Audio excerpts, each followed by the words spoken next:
We are continuing with this our rule number 19। The rule 19 जो बोलता है कि रेस्ट्रिक्टेड विजिबिलिटी अगर है तो हमें अपने रेडार को ऑपरेशनल रखना है और प्रॉपर लुकआउट मेंटेन करनी है by sight and hearing all available means. Restricted visibility क्या होती है? जब हमें ऑल अराउंड दिखना बंद हो जाए, जैसे कि कोहरे की सिचुएशन में, बारिश की सिचुएशन में, बर्फबारी, ये सब रेस्ट्रिक्टेड विजिबिलिटी में आता है। ठीक, तो यहाँ पे हम टोटली डिपेंड हो जाते हैं रेडार पे और साउंड क्या बोलते हैं, कुछ होती है डिवाइस जो हमें आवाज को सुनाने में मदद करती हैं। इनको यूज करके हमें अब प्रॉपर लुकआउट करनी है। Part number C, light and shape पे बढ़ते हैं। पार्ट सी, ये पार्ट है lights and shapes.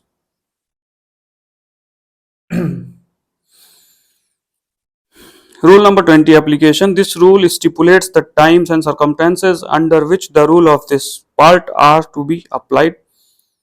Lights should be shown from sunset to sunrise and even in daytime during restricted visibility. ठीक, तो रूल नंबर 20 बोलता है कि ये लाइट्स और ये शेप कहाँ शो होंगे। जैसे लाइट्स हमारी सनसेट से सनराइज तक जलेगी। रूल नंबर 21 बोलता है कि मास्टर्ड लाइट क्या होती है, ऑल अराउंड लाइट क्या होती है, फिशिंग लाइट, जो भी लाइटें हम नेविगेशन में यूज करते हैं अपने मैसेज को कॉन्वे करने के लिए, सिग्नल देने के लिए, उन सब के बारे में। तो रूल 21 में पहला टॉपिक है मास्टर्ड लाइट। अब मैं एक शिप बनाता हूँ, suppose this is your ship. ठीक, तो इस पे अगर ये 50 मीटर से बड़ा है तो एक 4 मास्ट पे लाइट होगी, जहाँ पे ब्रिज होगा वहां मंकी आइलैंड पे मेन मास्ट पे एक लाइट होगी, और एक पीछे एस्टन में 3 लाइट। इनका कलर होगा वाइट, वाइट और वाइट। एक स्टारबोर्ड साइड में ग्रीन और पोर्ट साइड में रेड। ठीक, तो ये जो मास्टर्ड लाइट है वाइट कलर की, इसका जो आर्क ऑफ विजिबिलिटी कितना होता है? समथिंग अराउंड, यानी कि इस जोन में जो भी वेसल होगा, इस जोन में सपोज कोई वेसल यहाँ है तो उसको भी ये वाइट लाइट दिखेगी, ये भी दिखेगी, और ये वाली जो साइड लाइट है रेड कलर की, ये 100, यानी कि राइट अहेड पे कोई होगा तो उसे ये भी दिखेगी, ये भी दिखेगी, ये दोनों भी दिखेंगी। तो ये जो एंगल होता है मास्टर्ड का, ये होता है 225 डिग्री, यानी कि ये वाला जो एंगल है 225 है। ग्रीन और रेड का ये होता है 112.5 डिग्री, यानी कि 112.5 डिग्री इसका भी। बाकी ये दोनों वाइट का कितना होगा? 225 डिग्री।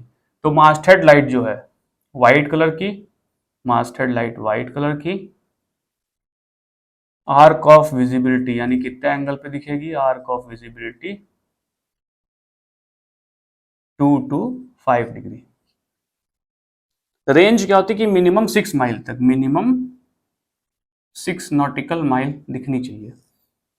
ठीक, साइड लाइट का कितना होता है? 3 माइल। इसका कितना होता है? 3 माइल। तो मास्टर्ड लाइट जो है, मास्टर्ड लाइट वो आपको 6 नॉटिकल माइल दिखेगी। एस्टन और साइड लाइट ये सब जो है 3 नॉटिकल माइल। जो एस्टन लाइट है इसका एंगल जो होता है, यानी कि ये वाली लाइट का 135 डिग्री होता है। समझ गए?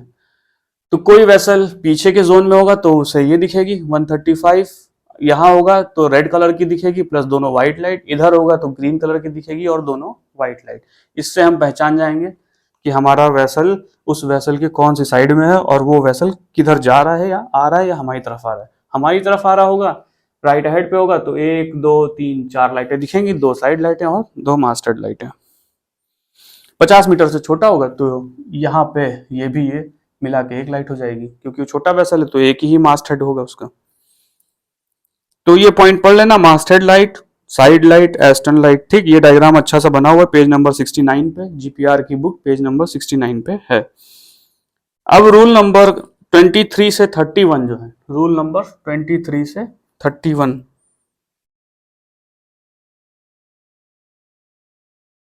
ये हमें बताते हैं कि अगर वेसल किसी स्पेशल सिचुएशन, यानी कि कोई गड़बड़ी है या कोई स्पेशल सिचुएशन है, उसमें कौन सी लाइट होंगी। जैसे इमेज बनी हुई पावर ड्रिवन वेसल, तो वो दिन में अगर उस पर टोइंग वेसल है तो रात में जैसे एस्टन पे एक येलो लाइट लगाता है और एक मास्टर्ड लाइट ऐड कर लेता है। Vessel engage in trawling, trawling का मतलब होता है जो फिशिंग वेसल नेट वगैरह कुछ खींच रहा है। फिशिंग वेसल जो मछली के मर्चेंट काम में, शिपिंग में काम आता है, मछली पकड़ना फिर उनको शिप करना, वो फिशिंग वेसल होता है। वेसल नॉट अंडर कमांड मैंने पहले ही बताया। तो इनकी अलग अलग डे लाइट और डे और नाइट दोनों सिग्नल हैं। तो डे सिग्नल अलग हैं, जैसे कि बुक में देखना, पावर ड्रिवन वेसल एस्टन से सिर्फ सिंगल लाइट दिख रही है, ये सब बना हुआ है ना बुक में, ये चीजें सब देख लेना ध्यान से, और मैंने लिखाया भी है क्लास में। तो जो स्पेशल लाइट लगाई जाती है वो होती है ऑल अराउंड। ऑल अराउंड का मतलब होता है वो 360 डिग्री, आगे पीछे सारे, मतलब अगर कोई ऑल अराउंड लाइट लगी है तो वो कोई भी हो वैसल के किधर भी, किस जोन में भी हो, उसे 360 डिग्री दिखेगा वो। तो टोइंग वेसल मतलब होता है जब किसी वेसल को कोई खींच रहा है, जैसे रोप के सहारे कुछ भी ऑब्जेक्ट, पॉन्टून या कोई वेसल गड़बड़ है, उसको कोई टो करके ले जा रहा है। तो जो वेसल टो कर रहा है वो क्या करेगा, पीछे एस्टन पे व्हाइट के ऊपर एक येलो लाइट लगाएगा और मास्ट हेड पे एक लाइट और ऐड कर लेगा व्हाइट कलर की। ठीक, ये होता है towing vessel. Vessel engage in trawling है तो वो मास्ट हेड पे अगर 50 मीटर से छोटा है तो ग्रीन लगा देगा व्हाइट के ऊपर, ऑल राउंड वाली लगाएगा। और नाइट में, सॉरी, दिन में वो दो कोन फेसिंग टुगेदर, यानी कि टू कोन अपेक्स टुगेदर वाला सिग्नल लगाएगा। ठीक, वो फिशिंग वेसल, दोनों फिशिंग वेसल भी यही लगाएगा और fishing vessel engage in trawling भी यही लगाएगा। बस रात में फर्क ये होगा कि अगर सिर्फ फिशिंग वेसल है तो वो रेड वाले ऐड कर लेगा, यानी कि मास्ट हेड पे एक ऑल अराउंड रेड ऐड हो जाएगा व्हाइट के साथ में। ठीक, व्हाइट और रेड, तो white above, sorry, red above white हो जाएगा। वेसल नॉट अंडर कमांड, तो उसका क्या होगा, टू रेड लाइट वर्टिकल 360, यानी कि all around two red vertical, ये हो जाएगा रात का सिग्नल। और डे का इसमें है दो वर्टिकल ब्लैक स्फेयर, यानी कि दो वर्टिकल ब्लैक बॉल। ठीक, vessel restricted in her ability to manoeuvre है, तो इसमें जो होगा red white red, red white red vertically all around. ठीक, और दिन में बॉल डायमंड बॉल, ये वाले शेप। ठीक, टोइंग वेसल का मैंने दिन का नहीं बताया, वो होता है डायमंड शेप। ठीक, टोइंग वेसल का डायमंड शेप होता है। अगला है वेसल कॉन्स्ट्रेंट बाय ड्राफ्ट, यानी कि ऐसा वेसल जो जिसका ड्राफ्ट बहुत ज्यादा है और वो रूल फॉलो करने में या ऑल्टर करने में या चैनल में एक किनारा पकड़ने में उसे दिक्कत होगी, तो वो क्या करेगा, कुछ सिग्नल लगा देगा कि हम कॉन्स्ट्रेंट बाय ड्राफ्ट है, हम ज्यादा ऑल्टरेशन नहीं कर सकते, ना कि ना रास्ता दे पाएंगे, आपको हमसे क्लियर होके जाना होगा। तो वो क्या करेगा, कुछ सिग्नल लगाएगा। जैसे रात को क्या करता है वो तीन वर्टिकल रेड लगा देगा और दिन में एक सिलेंड्रिकल शेप, यानी कि दिन में एक सिलेंड्रिकल शेप लगा देगा, होस्ट करेगा। रात होगी तो तीन रेड लाइट लगेगी, जैसे vertically all around red light. Pilot vessel है तो छोटी बोट होती है वो, उसे हमसे खतरा इसलिए नहीं है क्योंकि वो हमारे ही पास आएगी पायलट को ट्रांसपोर्ट करने के लिए। तो उसमें क्या होगा, व्हाइट मास्ट हेड जो होगी वो रेड अबव, व्हाइट वाली जो होगी वो रेड के ऊपर होगी बोट पे। ठीक, और एंकर पे है कोई वेसल तो रात में वो एक मास्टर्ड और एक एस्टर्न लाइट जलाएगा, अगर दिन है तो ब्लैक बॉल लगाएगा। ये पता चल जाएगा वेसल हमारा एंकर पे है, खड़ा हुआ है। नेविगेशन लाइट नहीं जलेगी, एंकर में नहीं जलेगी, ना ही ग्राउंड में जलेगी। ठीक है, नॉट अंडर कमांड में जलेगी। वेसल अग्राउंड होगा तो दो रेड और तीन ब्लैक बॉल दिन में, तीन ब्लैक बॉल वर्टिकली। ठीक, ये भी वर्टिकली दो रेड। इसके साथ नेविगेशन लाइट नहीं होगी अगर वेसल अग्राउंड है। अग्राउंड मतलब होता है बॉटम टच हो गया, सी बेड टच हो गया वेसल में। ठीक, ये थे हमारे रूल्स ऑफ द रोड और उनके लाइट सिग्नल्स। पार्ट डी में क्या है, पार्ट डी में साउंड एंड सिग्नल्स है। तो मैं थोड़ा वाइप आउट करके फिर आपको ये बताता हूँ पार्ट डी वाला। पार्ट डी में साउंड एंड सिग्नल्स हैं, जिसमें रूल नंबर 32 से 37 है। पहला इसमें लिखा हुआ है, these rules describe definition of sound signal, equipment required for sound signal maneuvering and warning signals, sound signal in restricted visibility, signals to attract attention and distress signals. ठीक, यानी कि जो भी साउंड सिग्नल होते हैं रेस्ट्रिक्टेड विजिबिलिटी में या किसी को अट्रैक्ट करने के लिए या रेस्क्यू करने के लिए, तो वो सारे इसमें डिस्क्रिप्शन में दिए हुए हैं। शिप पे विसल होती है साउंड सिग्नल के लिए, ऑल्डिस लैंप होता है वो नाइट फ्लैशिंग के लिए, उसे बोलते हैं ऑल्डिस लैंप। ऑल्डिस लैंप जो होता है ना वो मोर्स कोड सिग्नल करता है, मोर्स कोड, यानी कि इसे हम फ्लैश करेंगे तो वो मोर्स कोड दो टाइप से होते हैं, साउंड में और लाइट फ्लैश। ठीक, तो ऑल्डिस लैंप हमारा किस लिए है? मोर्स कोड लाइट के लिए। शिप की विसल साउंड सिग्नल, शिप की विसल क्या होती है? उसका हॉर्न दो होते हैं, एक फॉरवर्ड में और एक मेन मास्ट पे यानी कि मंकी आइलैंड पे। आफ्ट विसल बोलते हैं और फॉरवर्ड विसल बोलते हैं, फॉरवर्ड विसल और आफ्ट विसल। तो जो हम साउंड सिग्नल करते हैं शॉर्ट ब्लास्ट या लॉन्ग ब्लास्ट वो इसी पे होता है, डिपेंड करता है हमने कौन सी स्विच कर रखी है। जब वेसल हमारा स्टारबोर्ड साइड ऑल्टर करने को जाएगा, यानी कि स्टारबोर्ड साइड को ऑल्टर करना है, तो उसका सिग्नल है वन शॉर्ट ब्लास्ट, यानी कि I am altering to starboard side. अगर टू शॉर्ट ब्लास्ट है तो starboard alteration.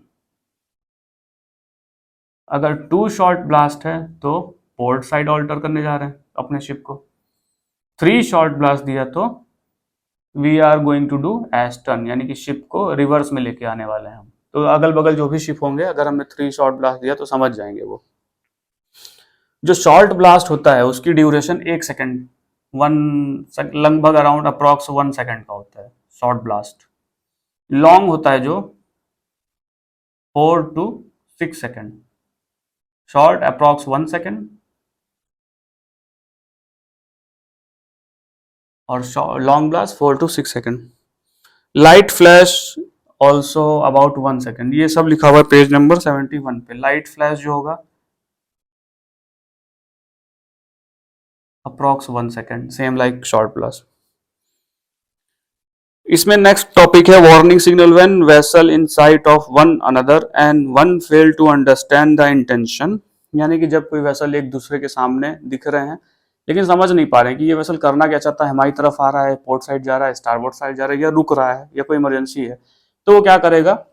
5 short and rapid blast in confusion या in doubt, at least 5 short and rapid blast. जब भी डाउट या कंफ्यूजन वाली सिचुएशन आएगी तो 5 शॉर्ट एंड रैपिड ब्लास्ट को करना है, तो वो वेसल समझ जाएगा कि इसको कंफ्यूजन हो रही है हमारे एक्शन को लेके। रेस्ट्रिक्टेड विजिबिलिटी, यानी कि जब हमें दिख नहीं रहा है और हम अंडरवे चल रहे हैं, making way through water.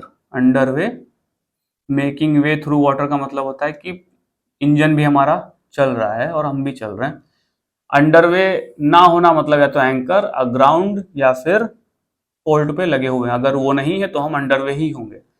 Making way through water, इसका जो साउंड सिग्नल है रेस्ट्रिक्टेड विजिबिलिटी में, one long blast interval 2 minute. और अंडरवे बट स्टॉप है, अंडरवे लेकिन स्टॉप, यानी कि हमारा इंजन नहीं काम कर रहा है, हम ना तो बंद है ना तो एंकर पे ना ग्राउंड है, तो मतलब अंडरवे है, बट स्टॉप है, स्टॉप तब सिग्नल होता है टू लॉन्ग ब्लास्ट। ध्यान देना, underway but stop, underway making through water, दोनों डिफरेंट है।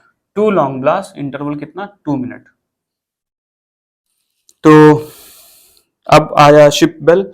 शिप पे एक बेल होती है जो उसके फॉरवर्ड में होती है और एक गॉन्ग होता है जो, यानी कि फॉरवर्ड में हम बेल लगाते हैं और आफ्ट में गॉन्ग, यानी कि बेल से डिफरेंट आवाज। तो रेस्ट्रिक्टेड विजिबिलिटी में अगर हमारा बेल या गॉन्ग सुनाई देगा तो हमें समझ में आ जाएगा कि ये फॉरवर्ड पास कर रहा है या आफ्ट की तरफ पास कर रहा है। ठीक है, तो ये थे रूल्स ऑफ द रोड। बाकी अभी टॉपिक हमारे पास जो फ्लैग्स और ब्रिज इक्विपमेंट बचे हुए हैं वो हम नेक्स्ट वीडियो में कवर करेंगे और उसके जस्ट बाद ही हम अपनी ऑनलाइन प्रैक्टिस स्टार्ट कर देंगे। तो ऑनलाइन प्रैक्टिस में हम नेविगेशन की प्रायोरिटी रखेंगे, उसके बाद जो भी आपको कंफ्यूजन होगा कमेंट में, क्लास में मैसेज करके जैसे पूछना हो पूछ सकते हो। Thank you so much, take care.